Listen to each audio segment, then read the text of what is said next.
Hi, I'm Nicole Phelps, and I'm married to Michael Phelps, and we are part of the Michael Phelps Foundation, and we look forward to learning more about mental health today. I'm Michael Phelps, and as a part of our Raising Resilient Kids series with Nemours Children's Health, we're asking behavioral health experts what we as parents can do to help our kids grow to be healthy, happy, and resilient. We're joined today by Dr. Roger Harrison, who's a child and adolescent psychologist at Nemours Children's Health. Thank you so much for joining us. I'm excited to hear what more we can do to help our kids. Thank you, and it's a pleasure to meet you both, and a pleasure. I'm excited for the conversation. As parents, teaching our kids to share and think of others is really important. Obviously, we do that a lot in this household with three little boys. So sometimes it can be really difficult for us to get our oldest, our middle, to understand how they are affecting the baby or vice versa. So we're hoping that you can help us understand how we can help them to understand those feelings. Ooh, absolutely, and what a tall order.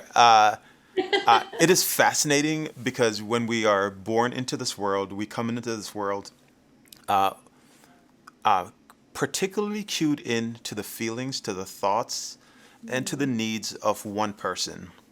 That person happens to be me.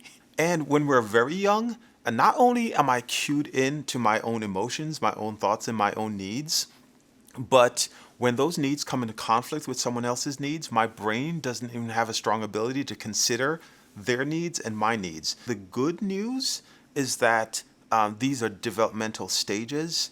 We can't avoid them, but we grow out of them, and there's certainly a number of things that parents can do to nurture the sharing instinct, to nurture the kindness towards other instinct. Notice when kids are sharing, when kids are giving, and point that out to them when we use like specific praise to say, I love the way that you are sharing. I love the way that you're kind to your brother, as opposed to finding the times when they're not sharing to say, why don't you, or you should.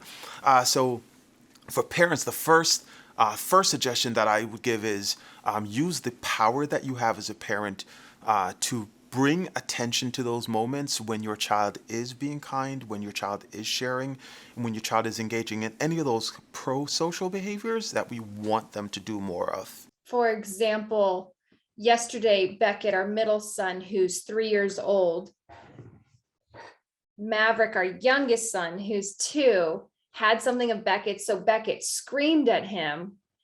And, so there's no empathy there. So you're like, okay, wait a minute, don't be so mean, don't yell, because how do you want to be talked to? But how do you, when you're in those moments, it's like, I can't tell Beckett you're doing something wrong because Maverick's doing something wrong in Beckett's eyes. So how do you work through that web? So a 3-year-old,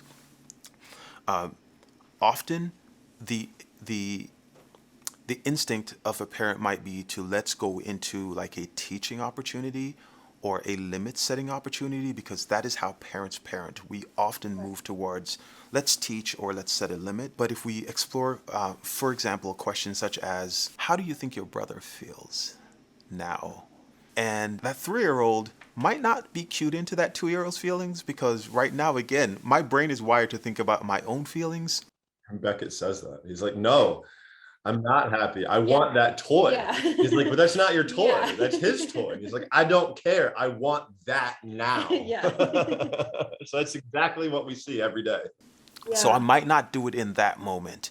I might do it later on, Okay. when after the moment has passed, because in that moment you might really be focused on limit setting or just solving the problem at hand. But I return to it and go, how do you think your brother felt? Or I might ask questions that elicit empathy, like, if this were you, what would you need in that moment? Or what would you think would be, what do you think would have been really helpful for you if you were him? There are just certain kinds of key questions that parents can ask that are designed to cultivate empathy, because we can't actually teach empathy. It is something that must be cultivated over time as brains are developing. So like everything that you just said completely makes sense. Like, I mean, how do we expect a 5-year-old, 3-year-old, or a 2-year-old to be able to understand both of our emotions, right? Like they're trying to survive one step at a time, one day at a time with other brothers or in this brand new world. So yeah, we're asking so much of them. Well, amazing. Thank you so much, Doctor. Thank you. Oh, it's been my pleasure. So good to talk to both of you.